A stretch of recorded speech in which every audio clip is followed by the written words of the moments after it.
आऊज़ु बिल्लाहि मिनश्शैतानिर्रजीम ला हौला वला कुव्वता इल्ला बिल्लाहिल अलिय्यिल अज़ीम बिस्मिल्लाहिर्रहमानिर्रहीम बिस्मिल्लाहिर्रहमानिर्रहीम बिस्मिल्लाहिर्रहमानिर्रहीम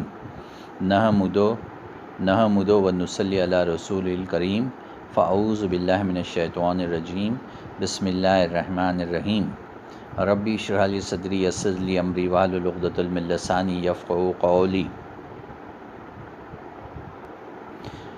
अंतल हादी अंतल हक़ लैसल हादी अल्लाहु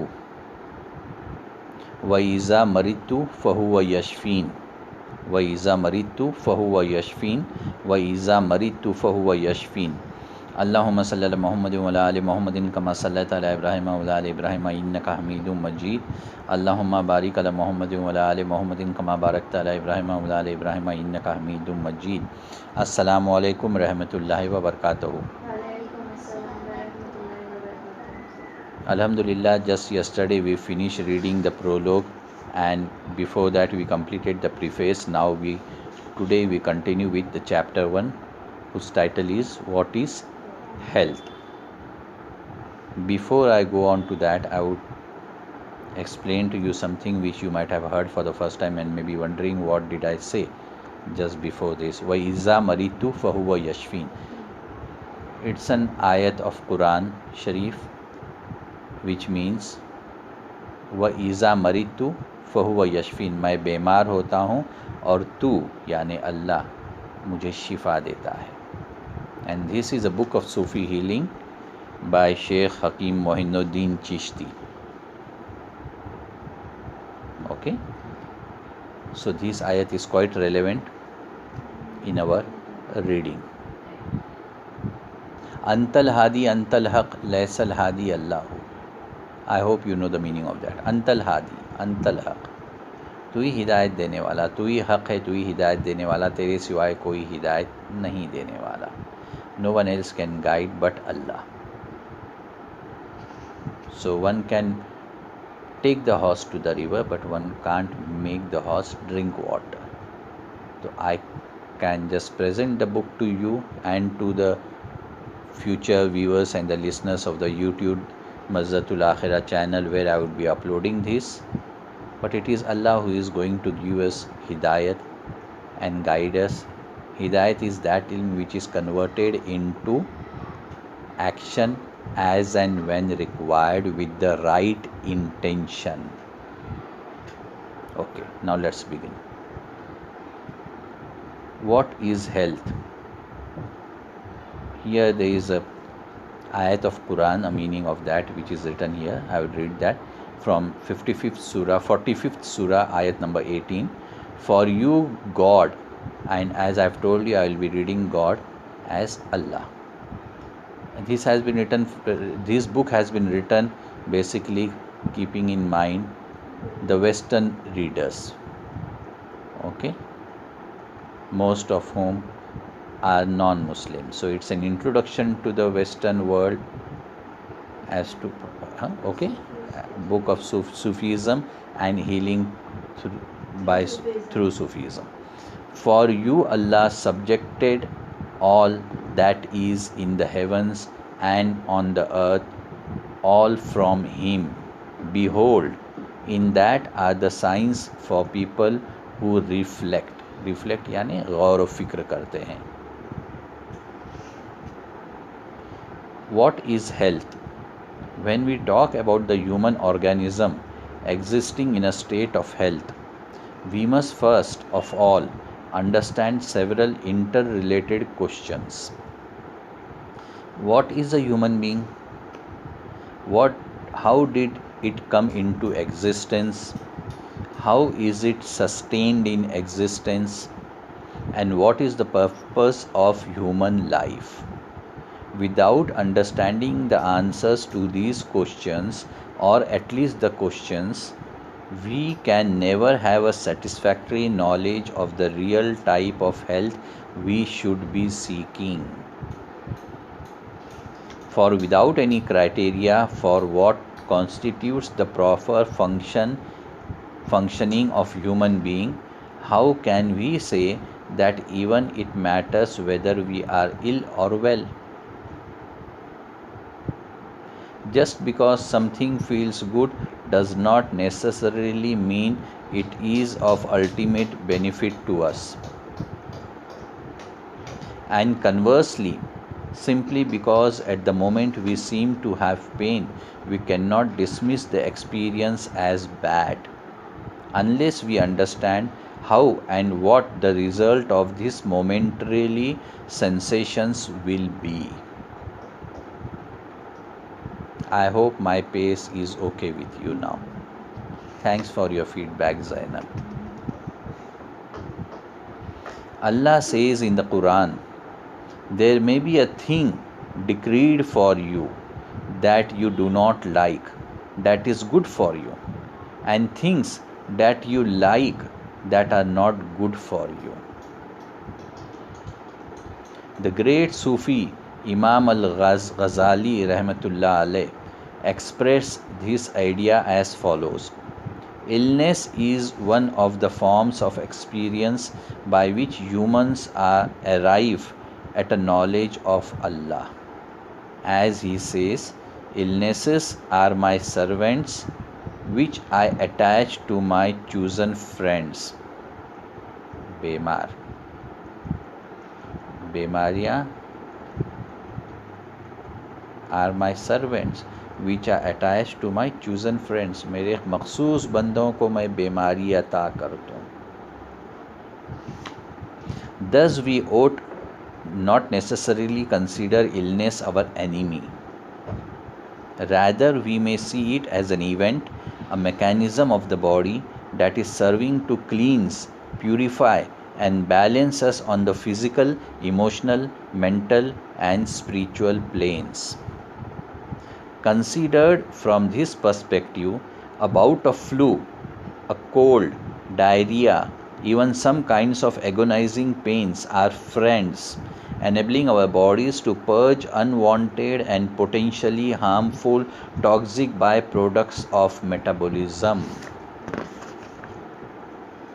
Western medicine endeavors to halt or impede the various eliminative functions of the body, to stop the urge to omit with stomach remedies, to stop the urge to omit with stomach remedies, to block diarrhea with potions, to end fever with aspirin and related drugs.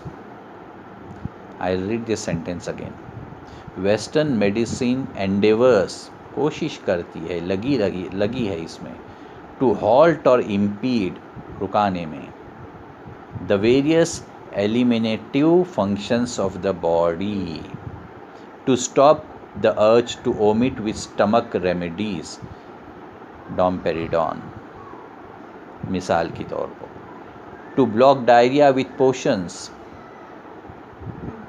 Lomotil and all others, to end fever with aspirin or paracetamol, antipyretic medicines and related drugs. Okay, this is the endeavor of the allopathy, Western medicine. Behind every natural action of the human body is an inherent wisdom, a mechanism that allows the body to heal itself. In fact, no herb, food, or any other substance or procedure can do anything on its own to heal.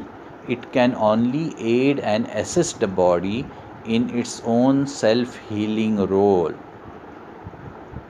If your finger is cut, it is not the stitches or the bandages or the iodine that causes it to heal. It is the skin itself that performs this miracle. Then we think of illnesses. When we think of illness, we almost always first think of injury or acute pain as the first stage.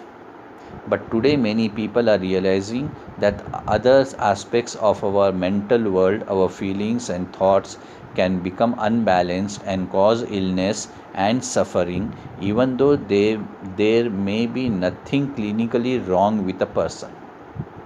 This approach to health and disease has come to be known as holistic. It is rather easy to understand the physical level. The body lets us know by means of our sense perceptions, sight, sound, touch, taste, and smell, and the vegetative faculties when something is wrong, and we take steps to correct the problem.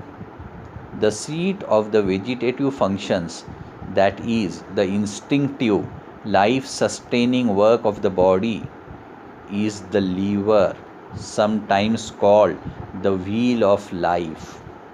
All of our physical functions are cued by the functions and enzymes of the liver. It's called the chemical laboratory. Okay. In Arabic, nafs, nafs, nafs, is the word for the body and its appetites. Nafs means all of the demands of the body for food, for warmth, for fame, and fortune. All of these include emotional needs and drives. All physical diseases can be marked out by one or more of these physical dimensions. The word nafs has many meanings: breath, animal life, soul, self, a person, essence, and more. In Sufism, the progression of the soul is described by considering the evolution of the nafs, which manifests in human behavior as one's entire character, personality, and behavior. The nafsamara is the commanding soul which creates inordinate appetites. This is the condition of the nafs referred to when one occupies the station of egotism, muqaman nafs. The behavior recommended in the Quran, Shariat, are meant to control and subdue these inordinate appetites, leading the nafs to a more refined status. The soul that has been entirely purified is called nafsul kul, nafsi kul, meaning universal soul, which unites with Allah in the final stage of Sufism. However, even at the latest stages of Sufi practices, one cannot assume oneself to be immune to the blemishes of the soul. The second aspect of our existence in the mind world is the mind world. The second aspect of our existence is the mind world, or let us say the emotional and mental world. The mind is not entirely separate from the physical body, but is part of and intimately connected with the physical functioning. Moods and feelings that originate in the mind frequently have an effect on the body. Emotions such as anger, fear, or extreme joy. When one or more of these is experienced, the blood pressure may rise or fall. The body sweats, tears may come.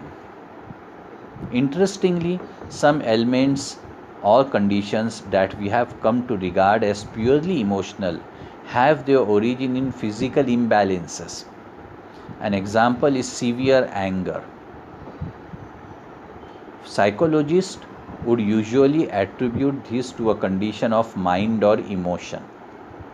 But according to Tibb's system of the Persian physician Avicenna, severe anger is one of the body's most effective ways of dispelling excess moisture in the area of the heart. It is easily corrected with diet. The realm of the mental world is called fikr in Arabic. In essence, fikr means meditation or deep thought process. The third component of our existence is the soul, called the ruh. The ruh is that which exists after death, which marks the end of both physical and mental world life. The interaction of these three realms, or the activation of the physical and mental realms by the soul realm, is carried out by means of the spirit. Spirit इसको activate करते हैं, catalyst है. The interaction of the three realms. What are the three realms? Mental, physical, mental and spiritual. Okay, body, mind and ruh. The interaction of the three realms, or the activation of the physical mental realms by the soul realm, is carried out by means of spirit. Many people use the word spirit and soul to mean the same thing, yet they are distinctly different and separate. The spirit is what activates the physical level existence, including thought process. The word for this spirit activator is nafs.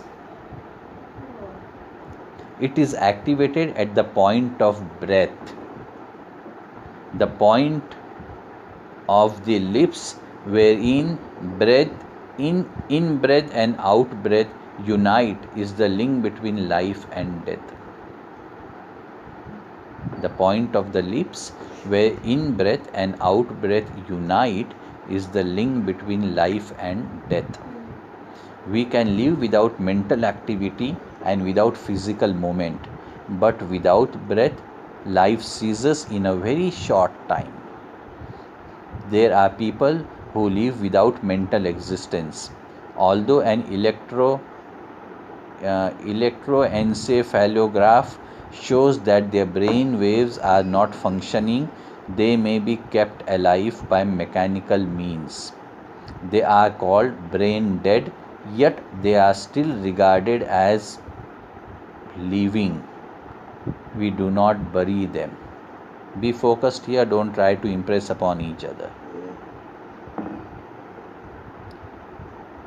This means that there is something superior as living. We do not bury them.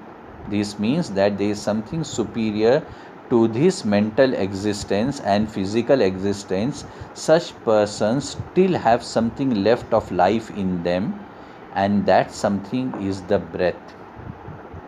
The Sufis consider that the breath of life exists and continues by virtue of the izn, the permission of Allah, the one who has created us all. Illa bi-iznihi. Izn. You can find this word in Ayat al-Kursi. Illa bi-izni. Izn.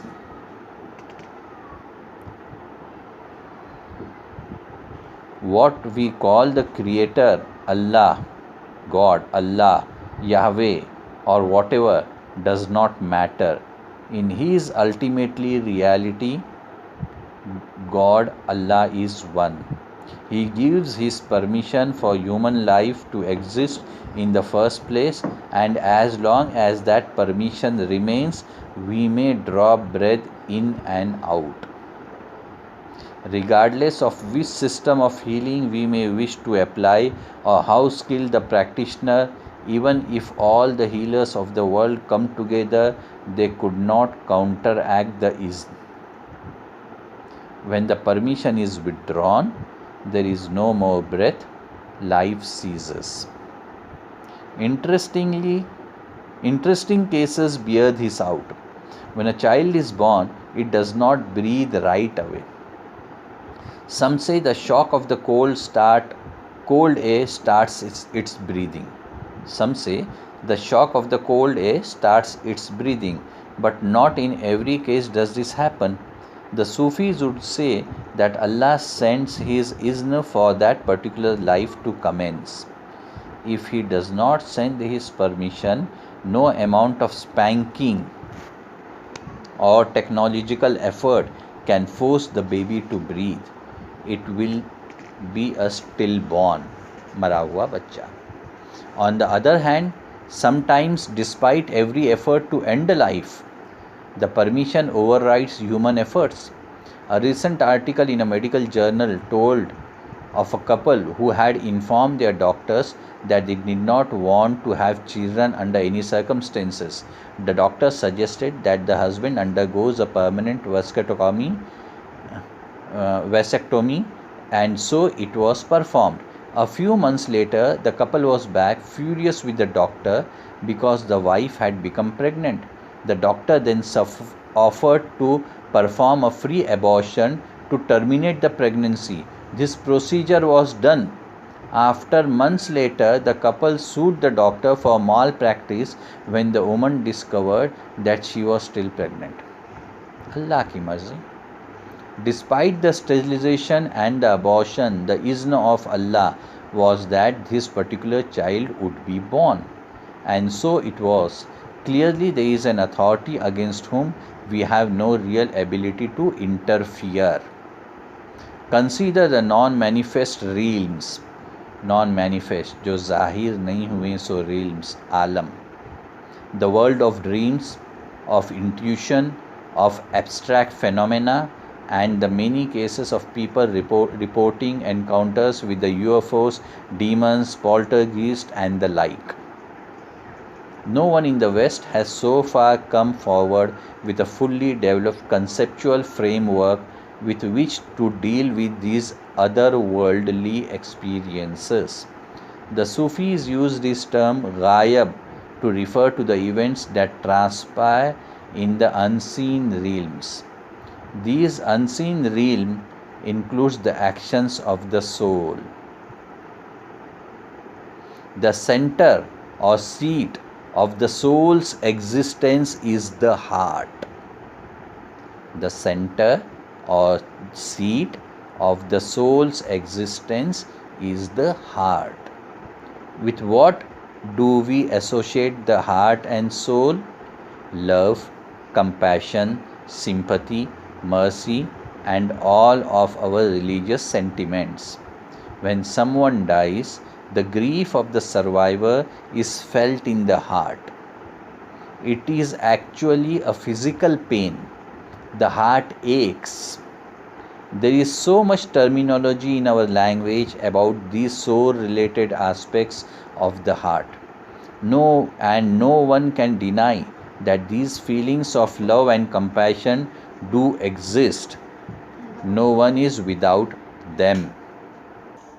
The heart aches. There is so much terminology in our language that these soul-related aspects of the heart, about these soul-related aspects of the heart, and no one can deny that these feelings of love and compassion do exist. No one is without them. In Arabic, the heart is called qalb. The heart, according to the Sufis, is not just a physiological pump for dispersing blood about the body. It serves two more vital, interrelated functions. One, the heart is the storehouse of divine attributes. And two, it is the seat of manufacture of nafs, that life activation force which enters with each breath, the breath that activates all physiological functions.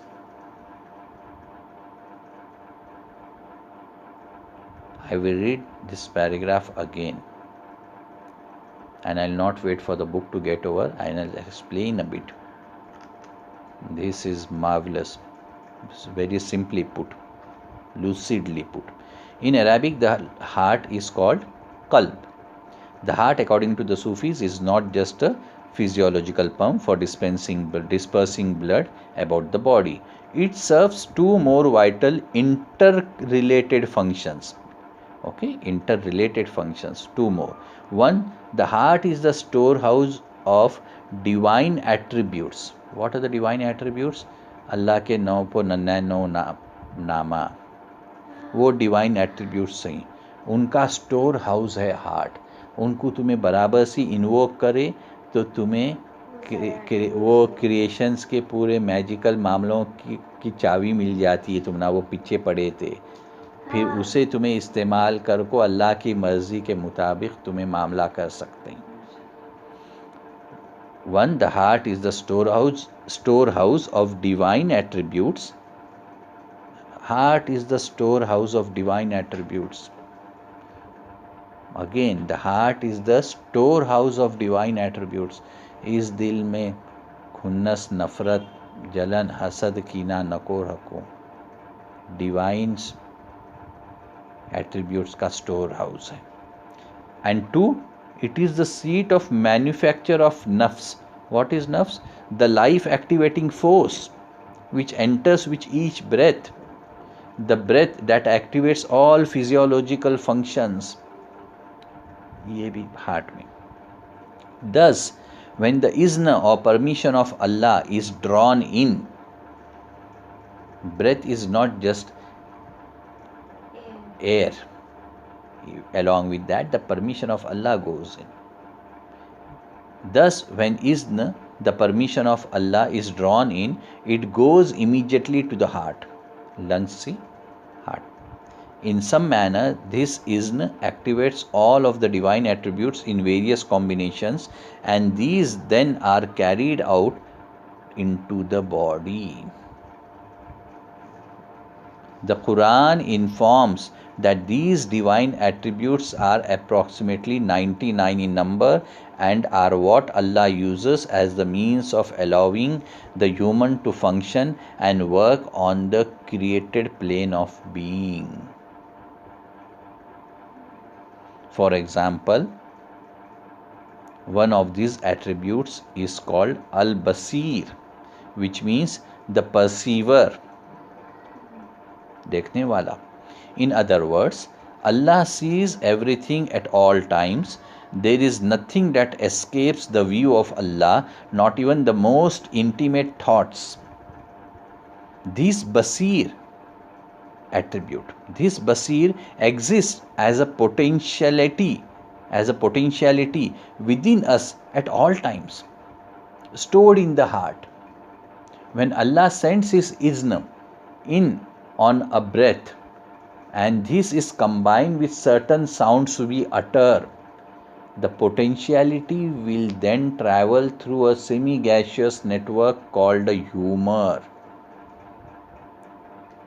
This potentiality moves along this network until it reaches the moist, central crystalline lens of the eye. Once there, the potentiality unites with the physical part of the body and becomes the actuality of sight.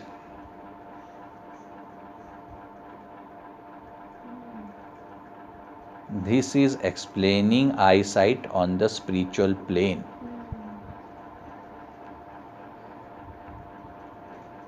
Even a dead body has a cornea and nerves attached to the cornea going to the brain, the center of the brain which interprets the sight. But the brain isn't functioning to interpret those images. Why is it not functioning? The body is same. A moment ago the body was same. The will of Allah was not there for the body to continue the life. And that potentiality of Basir has stopped reaching that part of the body where it goes and makes it happen.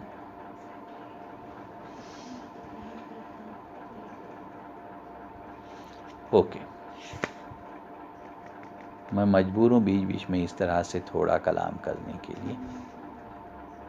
Perception, the total potentiality of Al Basir, the total potentiality of al-basir also includes such things as insight, our sensation of majesty when viewing a panoramic sunset, and similar experiences. All of these perceptive capabilities are included within the potentiality of perception.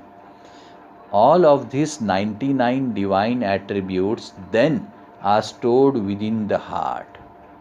These potentialities may be activated by means of various sounds we utter in combination to make words. Wazaif, Ibadat, Quran. The three basic sounds are the long vowels sounds of A, I and U. These are what the Sufis call the universal harmonic constants, and they are similarly used in all mystic paths that utilize sounds, otherwise called mantras or vazifas. We do not sing or chant these sounds, rather, they are voiced in the normal course of our conversations. The word Allah, as an example, is just an elongation of the long vowel sound of A, interrupted once with the consonants of the letter L, which makes the shape of the letter A with the tongue, Allah. Even animals utter various combinations of these three long vowel sounds. The owl, for example, says who, H-O-O, who. The pronoun of God, Allah, in Arabic is who, pronounced exactly the same way that the owl utters its remembrance of the divine name. Allah has informed us, in quotes, every creature in the heavens and the earth glorifies His name. The Sufis, knowing the Arabic tones and names of Allah, is able to attribute to the cosmic conversation, which is constantly going on throughout all of the existence, as countless creatures utter their variations of the divine name. The use of these three constants is not arbitrary. The long vowel sound of A, as in father, as a vibratory tone, travels downward slightly to the left from the throat and centers in the heart, thereby stimulating all of the divine attributes stored within it. The long vowel sound of A. Example was given as father, but this is about A. Okay. The long sound of I, as in machine, moves in the opposite direction up the nasal septum and vibrates at the point of pineal gland, which is considered to be the remnant of the third eye, light sensitive organ.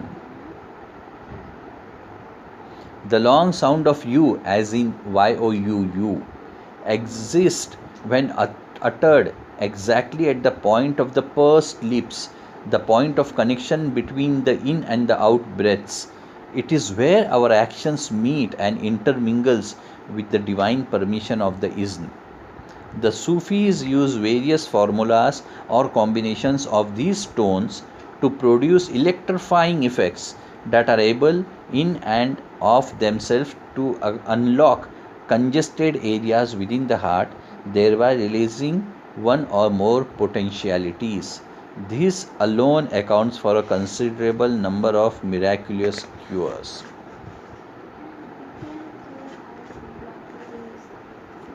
Exactly. So the very words we use to make conversation are hardly a random matter. When we say the word eat, making the sound of the long I, for example, we are actually stimulating the endocrine system's pineal gland. The pineal gland receives a vibratory signal that causes a series of ethereal shocks which go throughout the body, providing information to all of the physiological functions. These events are in conjunction with what transpires throughout nature when the sun sends certain germinative shocks through the soil, which causes the seed to open and send out rootlets. The germinal center of the seed is activated by shocks from the sun. Likewise, various centers within the human body are awakened by the undulations of the vibratory tones in these universal harmonic constants. The effect upon human health are profound. Avas. These interconnections between the physical and spiritual realms exist all through nature, of which humans are a part. One might say that animals are more attuned to it, Sometimes horses and other animals give a particular sound just before they die, and animals nearby know the meaning of this sound. Animals have greater awareness of the unseen realm. Humans should have this knowledge, but they do not seek it. Humans are more bound to the physical plane. There must be a knowledge and consideration of the physical, mental, and spiritual planes of existence for they to be true health. By understanding each of these planes of being, we can arrive at the correct modes of balancing and treating each one.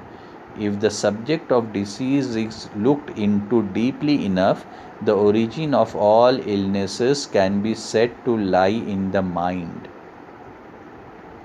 There must be a thought or concept of an illness in order for it to exist. But what is the mind? Some say it is a collection of cells that have many functions and possibilities. But the Sufis attribute a great deal more to the mind as the respiratory of the intellect, which Allah has given to humans, thus making them unique among all of the creation. Before this mind can be adequately understood,